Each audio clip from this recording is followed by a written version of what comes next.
২০২৬ বিধানসভা নির্বাচনে বিষ্ণুপুর বিধানসভার তৃণমূল কংগ্রেসের মনোনীত প্রার্থী তন্ময় ঘোষ।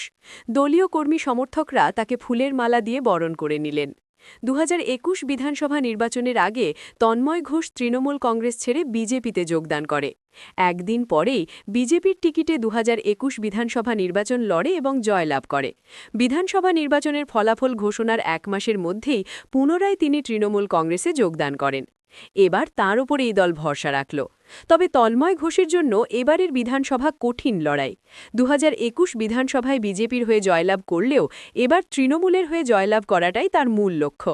অর্থাৎ জয়ের ধারা বজায় রাখা এবার বড় চ্যালেঞ্জ। পরিবর্তন হয়েছে ঘর।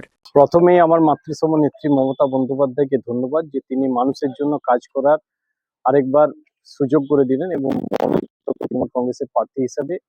এবং আমি ধন্যবাদ জ্ঞাপন করব, কৃতজ্ঞতা জ্ঞাপন করব আমার নেতা অভিষেক বন্দ্যোপাধ্যায়কে।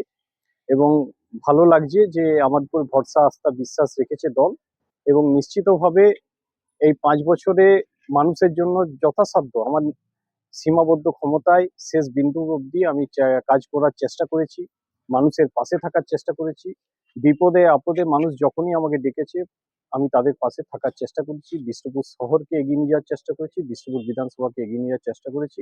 এবং উন্নয়নের ধারা কি অব্যাহত থাকবে? নিশ্চিতভাবে মমতা বন্দ্যোপাধ্যায়ের আশীর্বাদ যেমন থাকবে, আমাদের উন্নয়নের ধারাও অব্যাহত থাকবে।